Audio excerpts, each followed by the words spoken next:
बिस्मिल्लाहिर्रहमानिर्रहीम। मैं सैयद अली मर्दान शाह इस वक्त बदीन के अंदर नोवो नार्डिस्क और अल खिदमत फाउंडेशन के तावन से 400 राशन की तकसीम का जो मेगा इवेंट है उसमें मौजूद हैं। अल खिदमत फाउंडेशन ने पूरे ज़िले के अंदर सर्वे करके सैलाब मुतासरीन में जो असल मुस्तहिक थे उनको पॉइंट आउट करने के बाद उनकी शार्ट लिस्ट किया और उसके बाद यहाँ पे आज ये राशन की डिस्ट्रीब्यूशन हो रही है।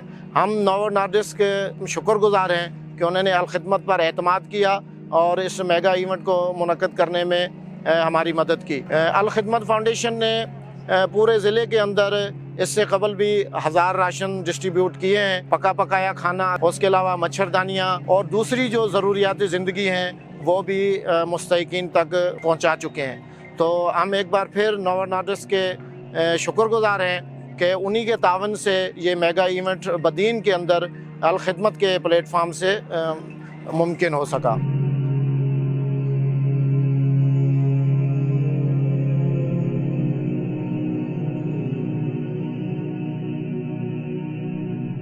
हालिया बरसात की वजह से हमारे घर और हमारे जो मकान थे, हमारे माल मवेशी और फसल थे वो बिल्कुल तबाह हो चुके हैं। हम नोवो नार्डिस्क और अल खिदमत के इंतहाई मशकूर हैं कि जिन्होंने इस मुश्किल और कठिन घड़ी में हमारे ज़िला बदीन के आवाम का ख्याल रखा और उनके इस मुश्किल घड़ी में उनकी मदद की। अल्लाह पाक से दुआ है कि अल्लाह पाक अल खिदमत और नोवो नार्डिस्क को मज़ीद तरक्कियाँ अता फरमाए।